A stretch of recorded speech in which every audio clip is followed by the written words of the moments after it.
Alors, maintenant, je vais vous donner la parole. Je vais quand même prendre des listes d'intervenants. Peut-être qu'on va donner la parole à notre ami Boumra. Non? Plus tard? D'accord. Mais si j'aime autant que vous inscriviez quand même, pour qu'on puisse vous me donner un prénom ou même un pseudonyme, hein, ça m'est égal. L'essentiel, c'est que vous n'oubliez pas votre pseudonyme. Omar. Un nom de guerre. Un nom de guerre, oui. Rachid. Ok. Ensuite, Hamid. Oumaïma. Nabil. Boualam. Belkacem. Et pour une première tournée, ça va aller, mais on reprendra le. Ah, alors, il ne faut pas excéder 5 minutes, s'il vous plaît. Omar. 5 minutes, ça y est, pas par personne. 5 secondes, il voulait dire 5 secondes. Pas par personne, c'est pas grave. 2 minutes. Areski, bonsoir. Bonsoir. Et chers amis, bonsoir aussi. Areski, je te pose la question à toi. J'aimerais bien que tu me définisses le concept du peuple kabyle. Ah oui, tu pourras me le définir tout à l'heure. Et puis, je voudrais rebondir sur la 5e question de ton questionnaire, qui me paraît très bien réfléchi. Quelles seraient les conséquences de ce printemps berbère pour moi sur la Kabylie? Et évidemment, c'est une question majeure et il faut se positionner. Se positionner comment? Tout à l'heure, Marie-Dine a parlé effectivement d'autonomie. Elle est indispensable, cette autonomie, si on veut un jour construire l'identité kabyle d'une façon cohérente et d'une façon forte. Parce qu'une identité telle que nous la vivons aujourd'hui, elle est encore dans des éléments d'identité. Je voudrais qu'un jour elle devienne forte, où c'est les 3 ou les 4 dimensions de notre identité s'interpénètrent pour former une identité forte et qui sera un jour porteuse d'un livre de philosophie, un livre de théâtre à foison. Et dans ces conditions-là, dans les conditions actuelles, nous ne pouvons pas parler d'une identité forte et on a besoin de cette autonomie. Donc il faut déjà, dès à présent, réfléchir comment s'inscrire dans cette logique-là. Voilà, merci. Merci. Alors, Rachid, je ne vais pas te répondre tout de suite, ni jamais peut-être. Rachid. Bonjour. Donc moi j'avais une question concernant en fait le mouvement actuel de 2019. Moi ce que j'ai remarqué c'est surtout une absence de pluralisme, ça a été signalé tout à l'heure par les intervenants. Et en fait ça m'inquiète moi dans la mesure où on refoule en fait toutes les questions qu'on avait l'habitude de refouler dans le passé, notamment en 1949 ou en 1954. Je parle des questions religieuses, des questions d'égalité des droits, des questions des identités. Donc tout ça est refoulé sous un qualificatif, on va dire, unité nationale. Et puis à chaque fois, on nous sort Hawa Hawa. Moi, je me demande en fait, ces questions, s'ils ne vont pas ressortir tout de suite après. Et c'est quoi en fait le danger que ça représente pour le mouvement et surtout pour l'Algérie? D'accord. Voilà, merci. Hamid, oui.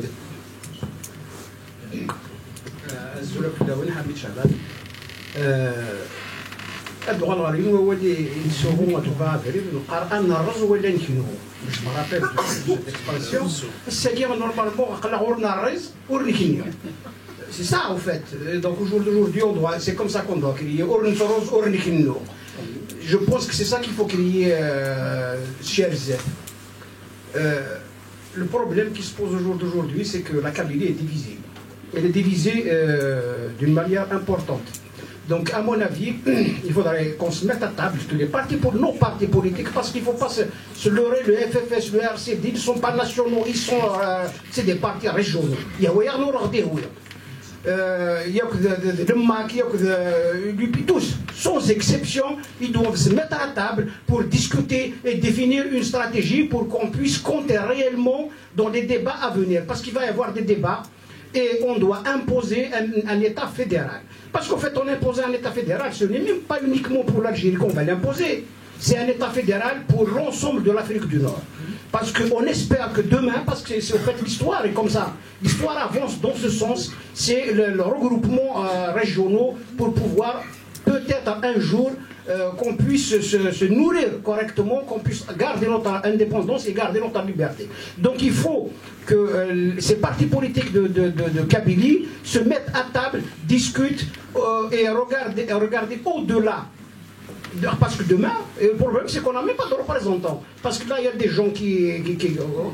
D'ailleurs, ce mouvement-là, il y a un gros problème, il y a un gros souci. Qui va représenter cette population?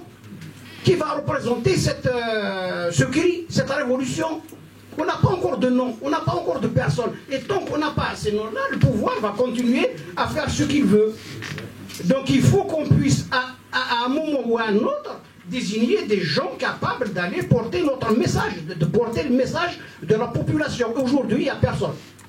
Il y a quelques noms qui apparaissent, mais il faudrait qu'on arrive à trouver donc des représentants capables d'aller taper sur la table.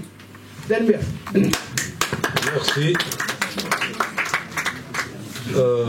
Oumaima. C'est avec microphone? Oui. Non, il faut parler dans le micro parce que c'est enregistré. Voilà. Bonsoir. Donc, le monde entier regarde maintenant. Oumaima, voilà, je suis de tout cœur et je suis l'Algérie de près parce que je pense que l'échec algérien pourra faire effondrer énormément d'espoir populaire au-delà de l'Algérie. Nous regardons tous l'Algérie aujourd'hui, les peuples regardent l'Algérie et je ne peux pas vous dire le message d'espoir qu'on vous met sur les épaules. Maintenant on dit bonjour, vive l'Algérie, pour rigoler. C'est juste pour vous dire à quel point c'est important. Alors j'ai entendu dire, madame, le docteur, dire que dans les années 80, il y avait des revendications extrêmement structurées et claires. Et que maintenant, c'est un peu un vœu pieux. Nous voulons la souveraineté du peuple. Il est vrai que c'est très inquiétant que les revendications n'ont pas pris forme. Parce qu'après, c'est très facile de les toper de une, et c'est très facile aussi que les différents points de vue les déchirent. Déchirent cette unité de la rue. J'ai entendu monsieur dire qu'il y avait une lettre constituante qui est en train de se préparer. Je me trompe. Une assemblée constituante, c'est-à-dire oui, voilà. Où est-ce qu'on en est et est-ce qu'elle est bien consciente de l'intérêt de fonder une démocratie où tout le monde se retrouve? Enfin, parlez-moi un peu de ça, parce que, voilà, entre les années 80, c'était très structuré, maintenant, ça ne l'est pas. À quel point on est en avance sur ce plan? Merci. Merci. Nabil, on va répondre. Oui. Enfin,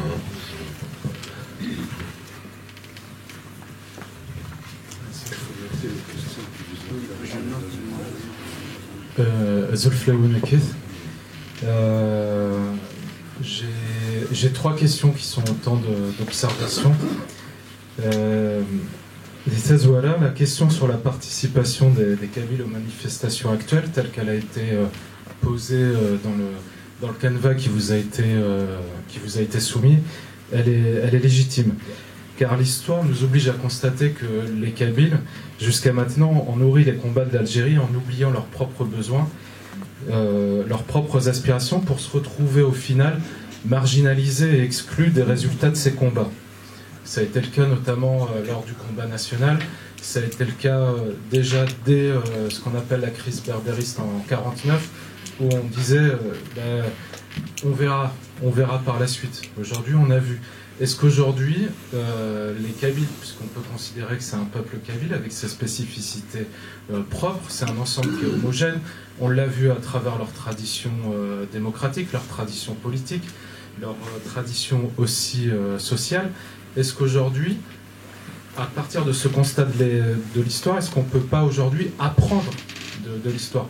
Arrêter de constater et apprendre en tout cas de ces 50 ou 60 dernières années en incluant la guerre de libération. Autre question.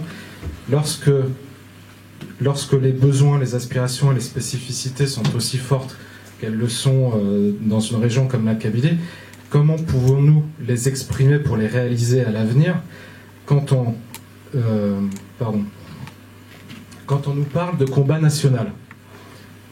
Aujourd'hui, il y a une dichotomie entre ce qui se passe en Kabylie, c'est-à-dire la spécificité de ce qu'on constate au jour le jour, de la maturité politique, de cette histoire, de cette sociologie aussi kabyle, et l'Algérie en tant que concept national, qui est plutôt un concept abstrait, artificiel et neutre.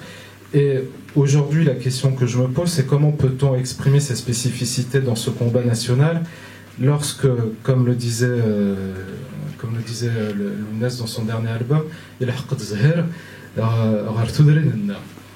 avec l'acculturation, la perte de valeur, le salafisme et l'arabisation rampante. Moi, je suis pas né en Algérie, je suis pas né en Kabylie, à Paris. Et j'y vais une fois par an, donc on se rend compte davantage, je pense, des changements. C'est comme vivre avec quelqu'un, on ne se rend pas compte qu'il vieillit. Quand on le voit tous les 5 ans, on s'en rend compte. Moi, chaque année où je pars en Kabylie, dans ma propre famille, je me rends compte de la progression de la bigoterie islamique, du salafisme et de l'arabisation. Et les discussions que j'avais avec des jeunes de 20 ans il y a 20 ans ne sont plus les mêmes que celles que j'ai aujourd'hui avec des jeunes de 20 ans. Il y a 20 ans, j'étais étonné de leur maturité politique dans un environnement scolaire sclérosé. Et je me disais, mais d'où ils tirent cette maturité politique lorsque tout leur environnement socio-culturel ne leur permet pas d'acquérir ces bases-là? Aujourd'hui, je ne m'étonne pas. Aujourd'hui, je suis déçu. Tislatha. Les Kabyles ont passé leur temps, notamment dans cette Algérie moderne qu'on nous a vendue après l'indépendance, à diluer leur identité spécifique, leur identité kabyle dans une identité nationale artificielle. Et on en a eu l'illustration parfaite, notamment avec les deux partis principaux kabyles, à savoir le FFS et le RCD, qui malgré leur volonté de dékabilisation, entre guillemets, pour s'algérianiser encore, entre guillemets, n'ont jamais pu prendre racine ailleurs qu'en Kabylie. Il suffit simplement de voir les résultats électoraux depuis l'avènement du multipartisme au début des années 90. Aujourd'hui, ce que je constate moi dans les manifestations, c'est les pancartes Ahmed Fgayeth, Ahmed Etouberes, Narditi Zouzo, Starraft. Moi, ça me choque profondément. Ça ne fait pas partie de notre culture de manifester avec des pancartes en arabe. Même quand ils sont interviewés, donc ça veut dire qu'en fait... Je vais devoir vous demander de raccourcir un peu. Je vais raccourcir en 30 secondes. En 30 secondes. Je suis profondément inquiet quand je vois ça, parce qu'on est encore en train de continuer à se dékabiliser pour s'algérianiser et faire plaisir au plus grand nombre. Et j'ai peur que si on rate ce virage historique, comme un concept de l'histoire, sans aucun avenir. Voilà, j'ai dit. Merci. Voilà. Oui. Oui, monsieur Dan, bonsoir. Nekacher Boalam, voix associatif. Tout à l'heure, vous avez parlé sur la question du printemps 80. Bien sûr, le printemps 80 a formé beaucoup de jeunes. C'était... Excusez-moi. 80, c'est le départ. 80, c'est le départ de la démocratie en Algérie. C'est vrai que c'était qu'en Kabylie. Moi, j'avais 23 ans. C'est là-bas que j'ai commencé à me lancer dans la politique. Avant, je ne pouvais pas. C'est grâce à 80. J'ai participé 80, et c'est 80 qui m'a forgé pour aller essayer de faire cette croix de transmission vers nos enfants. Mais n'oubliez pas, ce qui de 80, on a eu cette liberté. Donc alors vous avez parlé, je pense que Heidi elle a parlé, le tri, et bien sûr, la racine de 3 depuis 1962, 62, 80, 80, 2001, 2001, 2019. 3 jeunesses. 3 jeunesses que ce pouvoir a écrasé. Que ce pouvoir a complètement escroqué la jeunesse algérienne. Si aujourd'hui nous sommes là, c'est-à-dire de trouver une solution. Quel avenir pour l'Algérie pour demain? Bien sûr pour la Kabylie. La Kabylie, c'est le fortifiant de la politique. Mais ce que je demande, il y a les partis politiques. Aujourd'hui, mon ami l'a parlé tout à l'heure, et de responsables politiques, et je l'ai dit en Kabylie. C'est le FFS et c'est le RCD. Je vous remercie. Merci. Bokassa.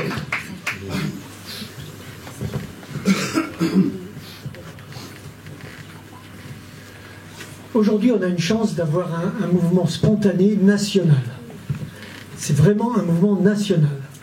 Donc je ne vois pas vraiment pourquoi on va commencer à essayer de dénationaliser, d'essayer de se dire il y a les Kabyles, non, on a un mouvement national. Nous avons peut-être des politiciens qui sont peut-être plus affûtés, eh bien, qu'ils deviennent des politiciens nationaux. L'identité kabyle, elle évoluera avec le temps. Il ne faut pas avoir peur de cette identité. L'identité, c'est au jour le jour qu'elle se fabrique. C'est pas, bien sûr que la mémoire est importante et la tradition est importante, mais c'est au jour le jour. Et on a la chance, comme je le dis, d'avoir un mouvement national. Aujourd'hui, il faut le rejoindre et rester soudés pour essayer de travailler sur la politique de la Constitution.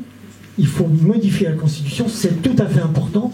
L'article 2, c'est plus que l'article 102 qu'il faut virer, à mon avis.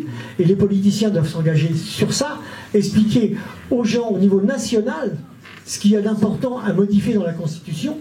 On doit aussi parler aussi de la charia, à mon avis, c'est aussi un moment, sur le mouvement national, et sur le code de la famille, qui est aussi chez nous quelque chose sur lequel les jeunes peuvent se retrouver.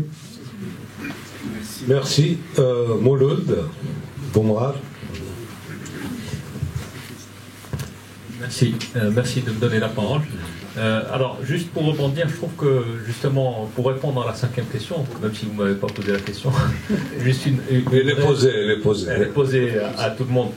Effectivement, la meilleure manière de s'isoler, c'est de ne pas prendre part au combat et de ne pas défendre ses idées dans la mobilisation lorsqu'elle est nationale.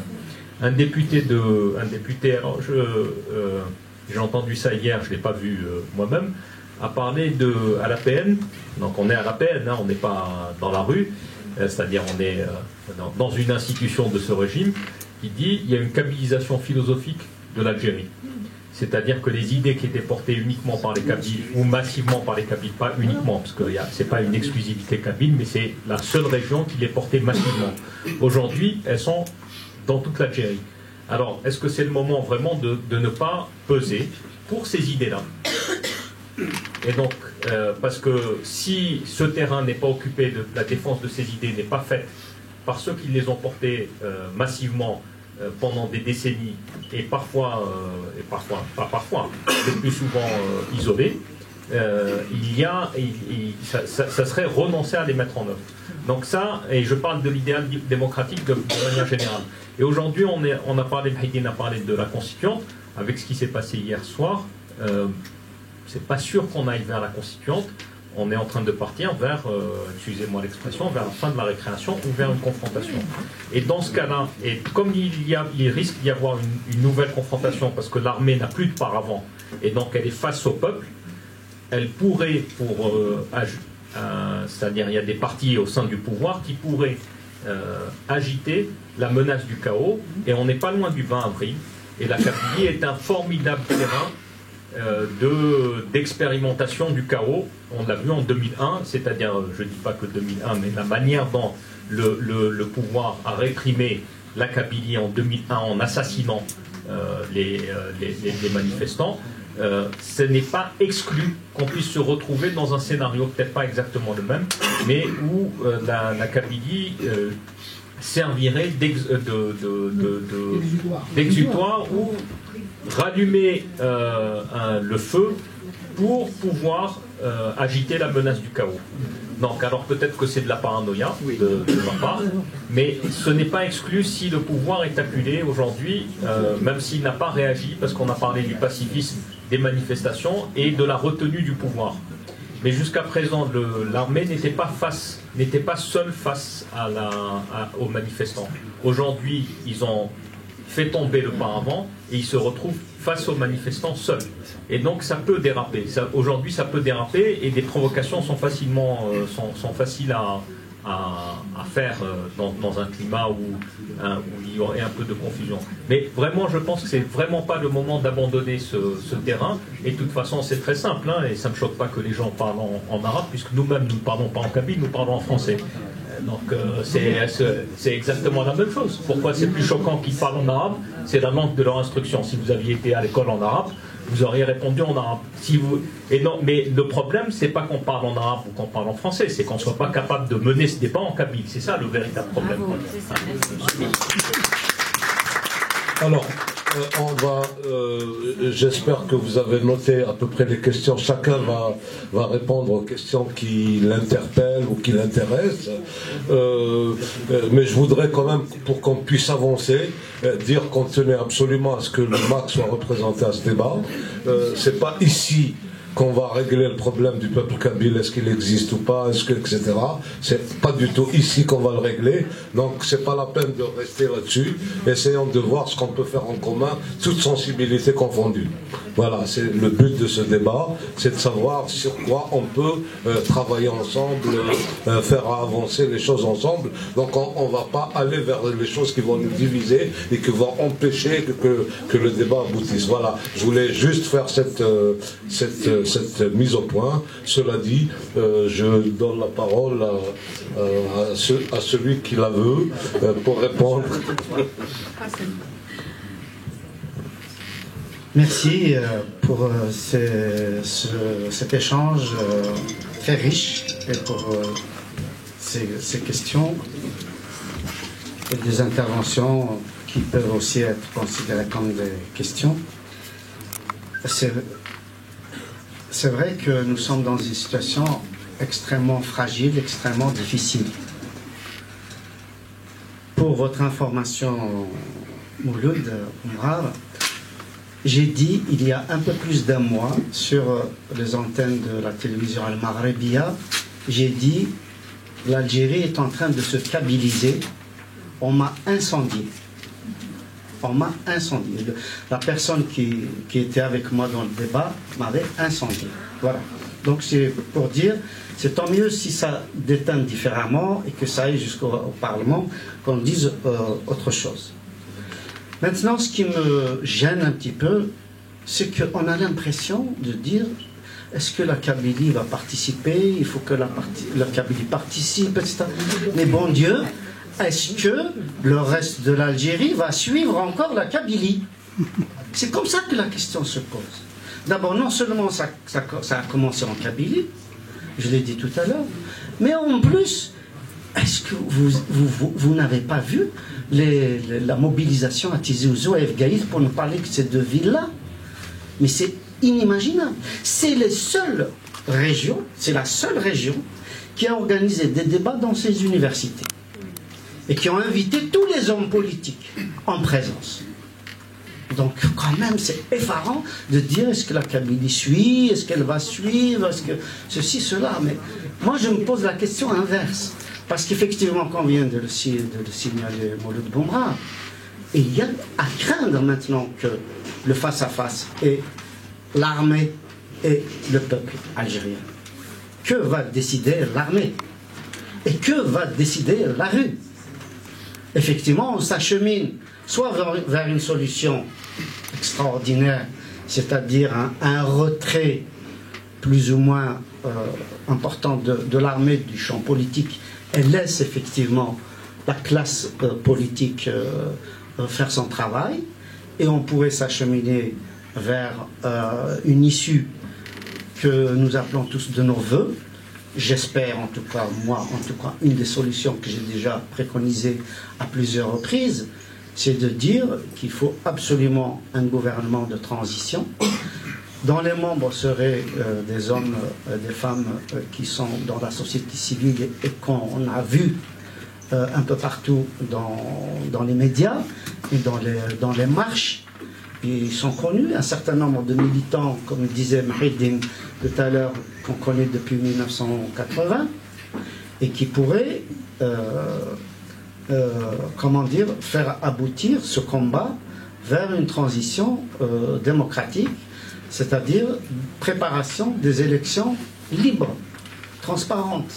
Enfin, peut-être, je ne sais pas ce que va demander la rue, l'idéal évidemment ce serait une dissolution des partis de la coalition avant qu'il y ait des élections, particulièrement le FLN et le RND, qui ont toutes les possibilités, encore une fois, de fausser le jeu et de trafiquer à nouveau des élections futures. Donc les questions se posent véritablement en ces termes. Que va décider l'armée à partir de demain, sachant que le premier verrou a sauté, à savoir Bouteflika et son clan, et reste le second verrou qui est Gaïd Salah et son état-major, sachant que il y a quand même beaucoup d'officiers subalternes ou supérieurs qui sont pour une transition pacifique et une transition démocratique. Je peux vous dire que beaucoup d'officiers sont écœurés de voir que leurs supérieurs sont plutôt dans les affaires et non pas dans le militaire.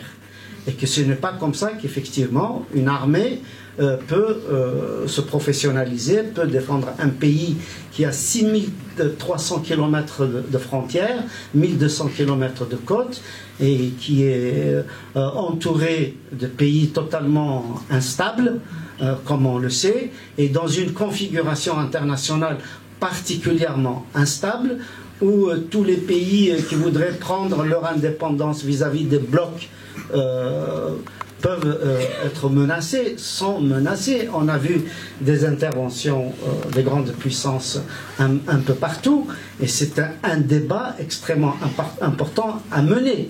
Je crois que de ce point de vue-là, la question est totalement brûlante. Maintenant, concernant la Kabylie et les droits, pas seulement des Kabyles, mais aussi des Mozabites, des Touaregs, des Chaouis, etc., des Chenouis, des Zénètes dans l'Ouest, dans les hauts plateaux, mais aussi des arabophones. Beaucoup aussi voudraient que leur culture et leur langue, la langue arabe algérienne, soit prise en compte. On a vu que l'ancienne ministre Ben Rebrit avait proposé l'enseignement de l'arabe algérien comme nous l'avons souhaité depuis 1980 et comme ça a été aussi le combat permanent de quelqu'un comme Kateb Yassine.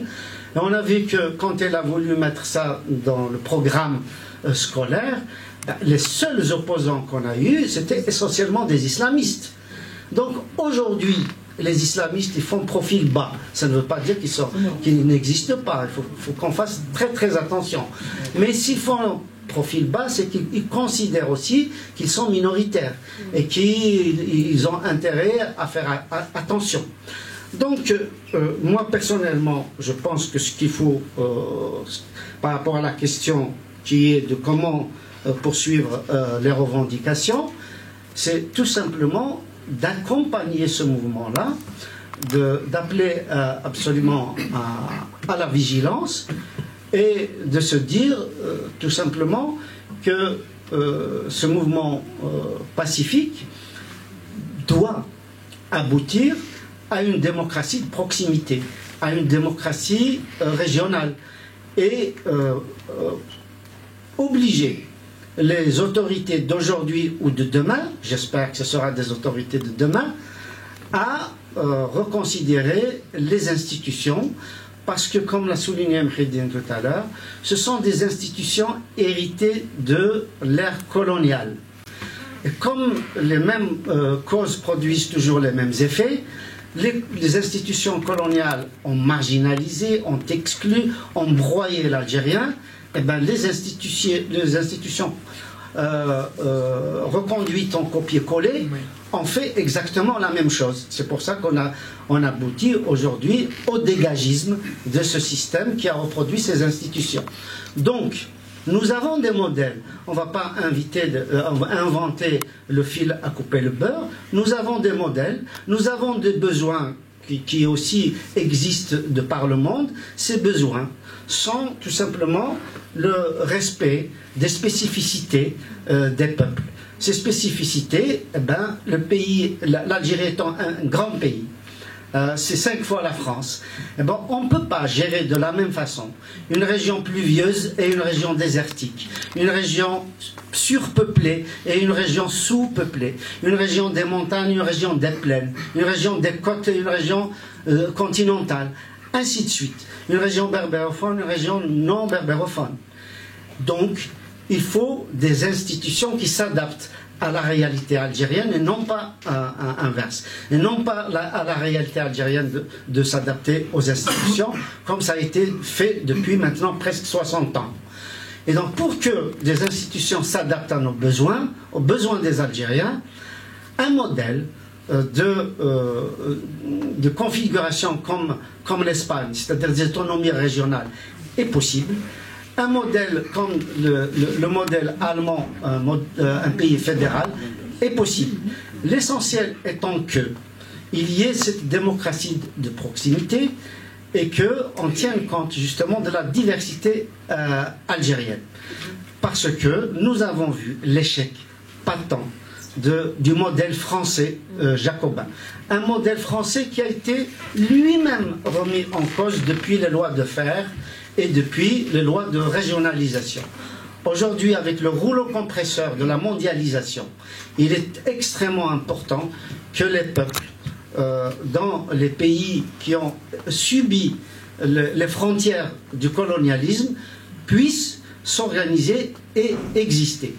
Et je pense que non seulement la solution des autonomies régionales ou fédérales est possible en Algérie et nécessaire en Algérie, mais c'est le cas aussi de toute l'Afrique du Nord, depuis Benghazi jusqu'à Nouakchott. Je vous remercie.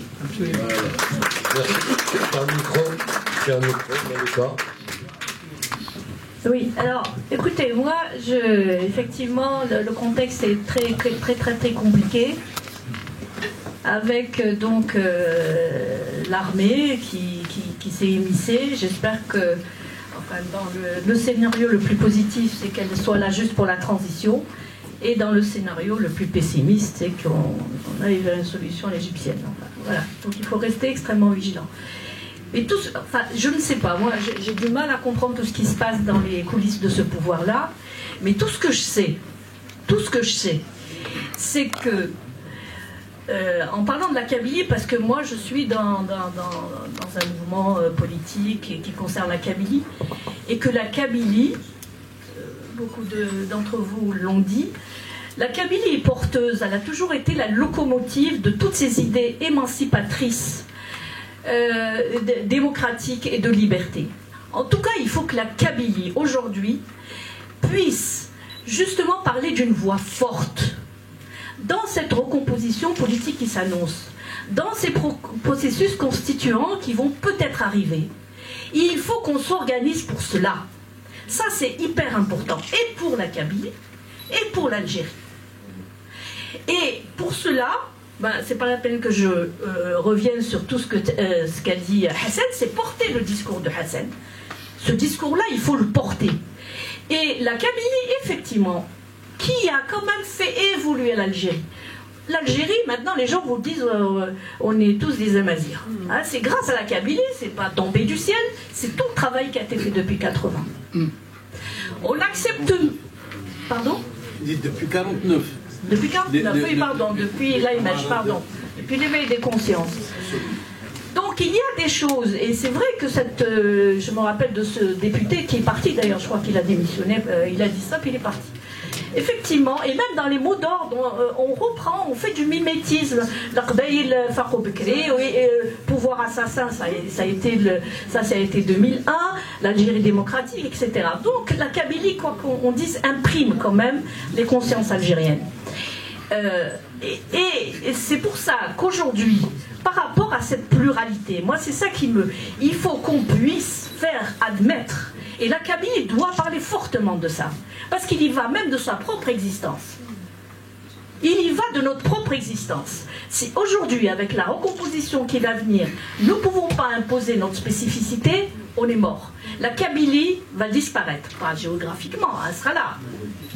Mais son entité culturelle, identitaire, linguistique, on va disparaître. D'ici 2 ou 3 générations, ce sera terminé. Donc c'est notre existence qui est en jeu. Et il faut y aller. Il faut y aller.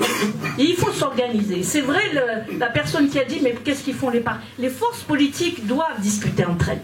Aujourd'hui, malheureusement, j'ai l'impression que le FFS et le RCD ont tourné le dos à la Kabylie. Je ne sais pas ce qu'ils ont gagné dans ce combat. Ce n'est pas en tournant la Kabylie qu'ils vont résoudre les problèmes nationaux. Au contraire. Donc il faut absolument qu'on parle entre nous. Et que la Kabylie revienne de façon très forte. Parce que la Kabylie, elle est petite géographiquement. Mais elle a un poids très lourd politiquement en Algérie. Donc il faut qu'on joue ce rôle-là. Et introduire la pluralité. Introduire la diversité, introduire une refondation, telle soit une autonomie, soit fédérale, dans les processus en cours. Voilà, je vous remercie. Et la laïcité. Et la laïcité. Alors, s'il vous plaît. Merci Malika. On a encore une petite demi-heure, pas plus. Donc je vais donner la parole à Mahidine, Namar et Ben pour répondre aux questions, réagir à des choses qui ont été dites. Puis je vous redonne la parole, mais vraiment très brièvement. Je me permettrai voilà, parce qu'on peut pas, on peut tout faire comme on dit dans le service militaire, sauf arrêter la marche triomphale de la montre. Mahidine. Oui, juste, je n'ai pas grand-chose à rajouter à ce qu'a dit Hassan et Malika. Juste peut-être concernant les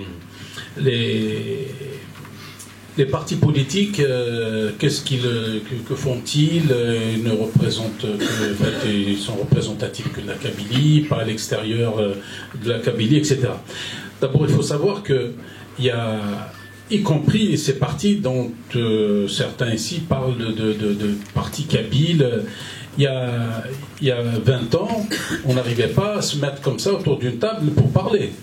Donc déjà, effectivement, c'est un point extraordinaire.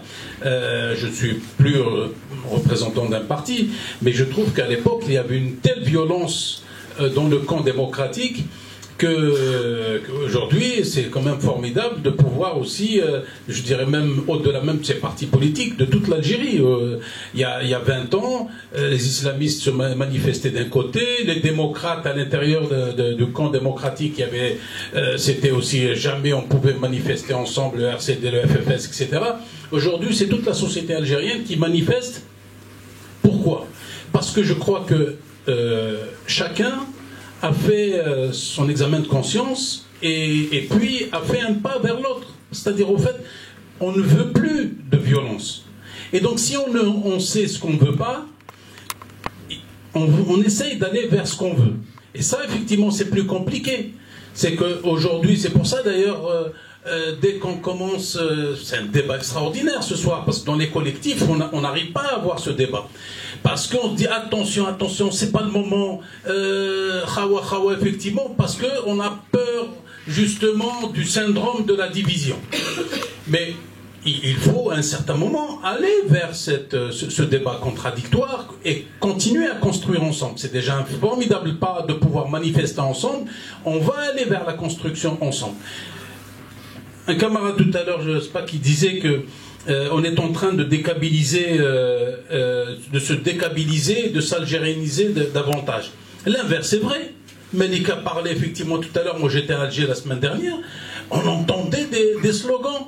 on entendait ou les Smah à Alger, ou les Smah ou les gens, effectivement, les drapeaux berbères. Moi, je suis arrivé à Alger, de l'aéroport, je suis allé directement, alors que moi qui ne porte jamais des drapeaux en général, je suis allé acheter un drapeau berbère, juste histoire de voir à ce qu'effectivement, je ne risquais pas d'entendre. Mais j'arrive là-bas, j'avais l'air un peu absurde, parce qu'effectivement, il y avait des centaines, des milliers de... Alger est une ville kabyle. Par ailleurs, moi, aujourd'hui, je suis en train de parler de régionalisation, d'un État unitaire, fédéral, etc. Mais je parlais tout à l'heure de 80. Mon grand-père est né à Alger en 1924. Ben, j'aurais pu ne pas du tout parler kabyle. Heureusement que mes parents parlaient kabyle à la maison. Et heureusement aussi qu'il y a une conscience politique qui m'a permis effectivement de prendre conscience et de dire, attends, qu'est-ce qui se passe là? 49, qu'est-ce qui s'est passé en 49? On a essayé de redéfinir le caractère, la personnalité algérienne avec toutes ses dimensions. Et aujourd'hui, on est en train de continuer dans ce combat. Mais c'est vrai qu'il faut être très vigilant pour faire attention de ne pas être un peu les oubliés de l'histoire. Mais je pense qu'on ne risque pas, parce qu'effectivement, on est aux avant-postes. Et c'est pour ça qu'il faut absolument, évidemment, soit c'est une dictature, on continue comme ça, de toute manière ça ne change rien pour nous, hein. On va continuer à se battre, je crois que c'est comme ça, c'est dans nos gènes de se battre, et soit effectivement il y a un véritable processus démocratique qui se met en place. Si c'est un vrai processus démocratique, il doit être inclusif, ou ce n'est pas un processus démocratique.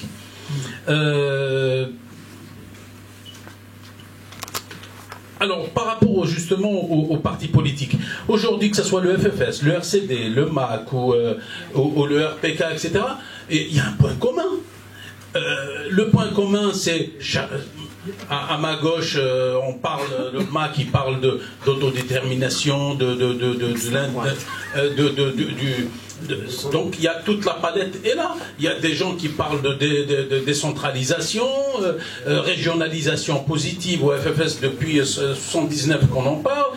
Donc il y a effectivement après comment construire une réponse politique dans le cadre de ce processus constituant. Et c'est ça effectivement où il faut sortir un petit peu de sa torpeur, il faut sortir de sa frilosité, et un militant n'a pas le droit d'être frileux. Un militant, c'est quelqu'un qui est dans l'action et qui construit. Donc, soyons positifs et construisons avec ce qui se passe.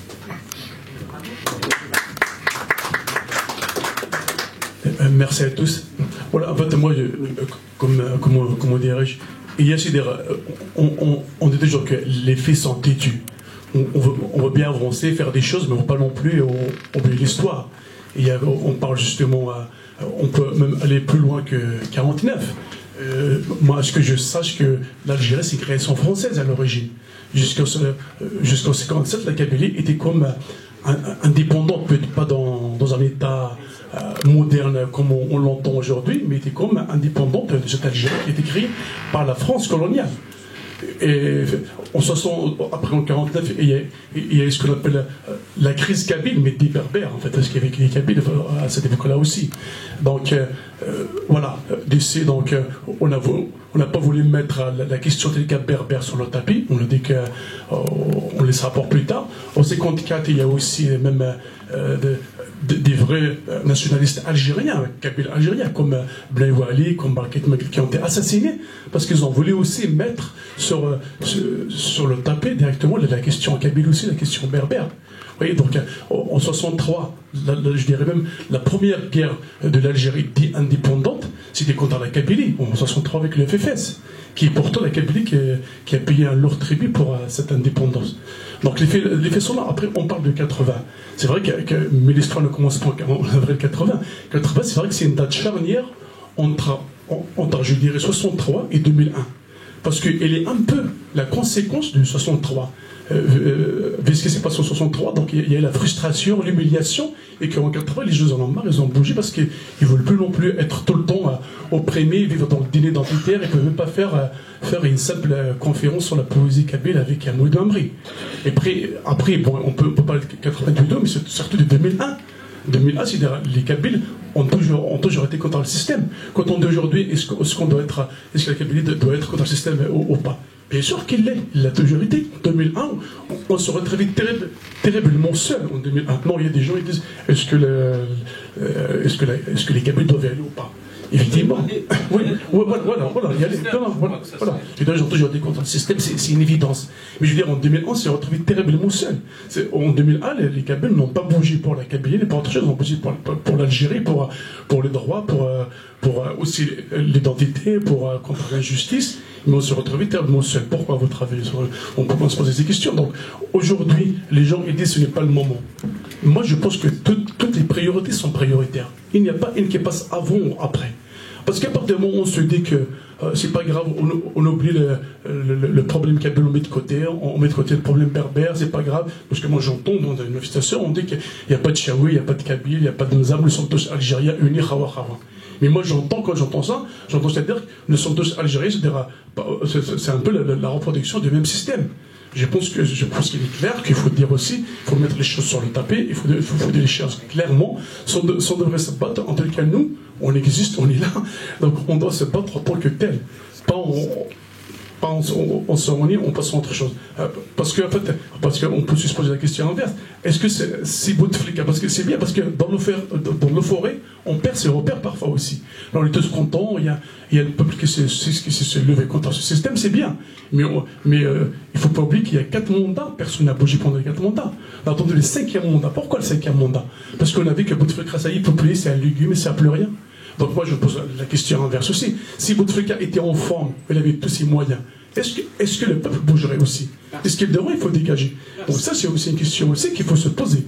Nous, les Kabyles, en tout cas, on n'a pas attendu le 5e mandat. On l'a bougé déjà en 2001.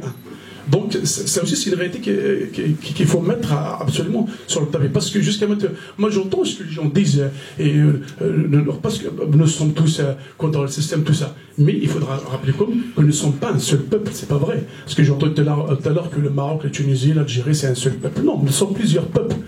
Être plusieurs peuples avec nos différentes spécificités, ça ne pose pas de problème, ça peut même être enrichissant pour qu'on y. Après, comme ils disent que j'entends ce que je dis parler par là, je comprends parfaitement. Mais jusqu'à maintenant, les filles sont là. Les Kabyles sont les dindos de la farce. Nous sommes jusque-là, on sont perdants, on n'a rien d'identité opprimée. Après, il y a la question, est-ce que l'Algérie est kabylisée ou plutôt il est algérianisé? Pour moi, c'est l'histoire de verre à moitié vide ou à moitié plein. Chacun comment il voit les choses. Ce qui est certain, le problème il existe, qu'on le veuille ou non, le problème kabyle il se pose quand même, dans cette Algérie aujourd'hui aussi. 20 000. Merci. À toi. Je crois que le système algérien a réussi quand même sur 2 terrains. Le premier, c'est celui d'avoir bien manipulé l'histoire au point où maintenant la majorité d'entre nous ne vont pas chercher les informations cachées, des éléments importants de notre histoire pour pouvoir voir plus clair vers l'avenir. Parce que si on n'analyse pas les événements historiques de façon objective, on ne fait pas le lien entre les différents événements, etc., on ne peut pas voir plus clair vers l'avenir. Ça, c'est le premier point, donc, d'avoir réussi cette manipulation de l'histoire. Et puis, notre terrain aussi sur lequel il a réussi, c'est celui d'avoir perverti tout le vocabulaire politique. Je m'explique. dès l'indépendance, ils nous proclament République algérienne, démocratique et populaire. Où est la démocratie? Où est la République? Où est le caractère populaire de cette... Rien. Après, ils nous sortent un seul héros, le peuple. Moi, je l'ai déjà dit et écrit, j'avais applaudi cette idée à l'époque. Parce que j'avais compris que c'était effectivement la mise en valeur du peuple. Mais en fait, c'était pour nous faire effacer de l'histoire les véritables artisans de l'indépendance. Les véritables meneurs de la guerre de libération. Et c'est à cause de ça qu'aujourd'hui, même la presse française, elle nous parle de Bouteflika, le grand révolutionnaire. Quand est-ce qu'il a fait la révolution? La révolution au Mali. Oui, oui, il s'est donné même un pseudonyme, enfin un surnom, un nom de guerre le Mali. Oui, il n'y a pas eu de guerre au Mali, j'ai ma connaissance. Et je l'ai dit déjà dans la presse. Pendant la guerre, j'écoutais la radio Sot al-Harami al-Qahira, j'écoutais Sot al-Jazair de Tunis, j'ai jamais entendu le nom de Bouteflika. Il n'a jamais fait une action digne de ce nom pour qu'on en parle. C'est parce que tu lisais pas la rubrique fait divers. Bon. On continue. Démocratie. Quand on nous dit démocratie, où est la démocratie? La Constitution. Quelle Constitution? Aujourd'hui, Gaïd Salah dit qu'il revient à la Constitution. Mais depuis combien d'années il a laissé violer cette Constitution qu'ils ont faite eux-mêmes?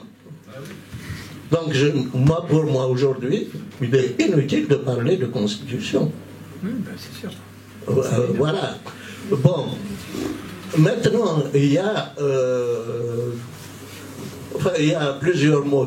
Vous prenez tous les mots importants. Socialisme. Chez nous, on a inventé socialisme spécifique, c'est-à-dire tordu, qui n'a rien à voir avec le socialisme. On lui a rajouté spécifique pour le... voilà. Donc, il faut redonner aux mots leur véritable sens. Et aujourd'hui, ces jeunes qui se lèvent, qui demandent un état de droit, c'est important de connaître le sens de ce mot, de ces mots, de ce concept, état de droit. Et si on arrive à cet état de droit, tous les problèmes là, qui sont posés aujourd'hui seront réglés par eux-mêmes. Dans un état de droit, le problème spécifique de la Kabylie, ou du Touareg, ou du Mozabite, seront réglés automatiquement. On n'a pas besoin d'un fonctionnaire au ministère de l'Intérieur pour régler un problème spécifique à une tribu Touareg. Voilà, et c'est arrivé à une régionalisation, mais faite sur des bases sensées et du droit. Voilà.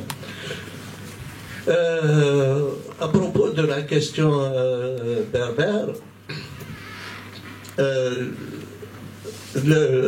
moi j'ai vu sur le terrain que la question identitaire a énormément évolué au sein de la population. Pour vous donner un exemple, on a été présenté Farman Soumer avec le Qasim Hadjadj à Souk Haras. Et on l'a présenté en Kabyle. Je m'attendais à avoir des réflexions, des gens qui nous disent « Ah, on n'a pas compris, pourquoi vous ne l'avez pas doublé en arabe, pourquoi... » Eh bien non. On a eu un très bon débat. Les gens ont parlé du film, de l'histoire, parce qu'ils découvraient un personnage historique dont ils n'avaient jamais entendu parler à l'école.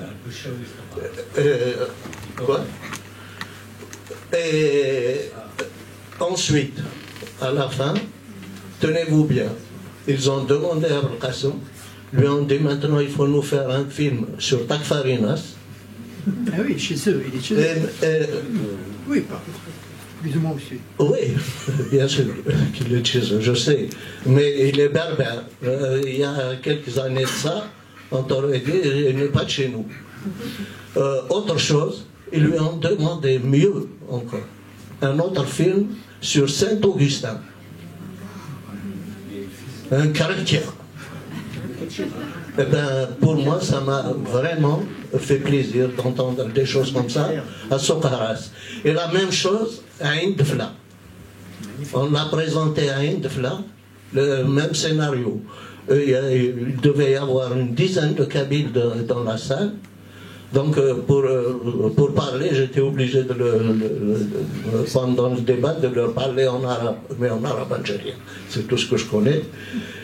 Mais j'étais surpris par le nombre de gens qui sont venus à la fin me féliciter, me remercier pour le travail que j'avais fait avec Laetitia, une Française à laquelle j'avais appris à parler kabyle, parce qu'ils ont pensé que c'était doublé. Quand je leur ai dit qu'elle n'était pas doublée, c'était elle-même qui parlait, ben ils étaient contents.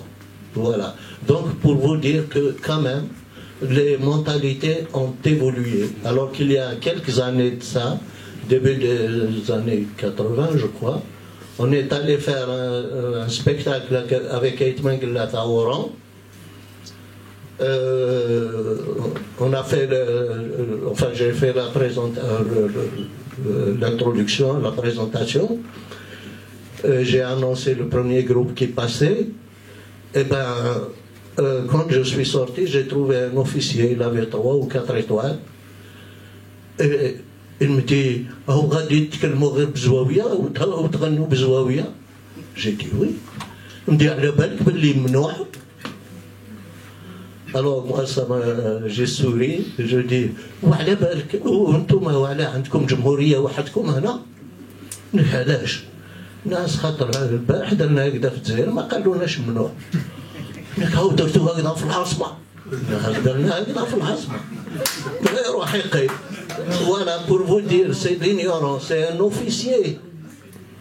Mais il y a du travail qui a été fait depuis 80. Le problème identitaire a vraiment avancé. Voilà. J'avais promis de redonner la parole, mais je crois que c'est plus possible. Non, ça va pas être possible, parce que ça fait plus de 2 heures qu'on est là. Je crois pas. Non, là c'est vraiment... désolé, hein, mais ça a été beaucoup plus long que prévu. Merci Malika, merci Hassan, merci Mahiddin, merci Amar, merci Ben, merci à vous. Moi je voudrais juste faire un petit mot de conclusion. Je crois que quel que soit ce qui a amené ce mouvement, quelles que soient ses racines, quelles que soient ses... je crois qu'il faut s'en réjouir. Voilà, le regarder d'un œil critique, le soutenir de façon critique, mais on ne peut pas bouder notre plaisir de voir quand même quelque chose pour lequel on a tous milité à un moment ou à un autre dans une structure ou une autre, ou seul, etc. Finir par aboutir sans écraser d'autres revendications tout aussi légitimes qu'il faudra, le moment venu, essayer de montrer. Et je suis très content qu'on ait pu se parler aujourd'hui, même si on n'est pas tous d'accord sur tout. Je vous remercie.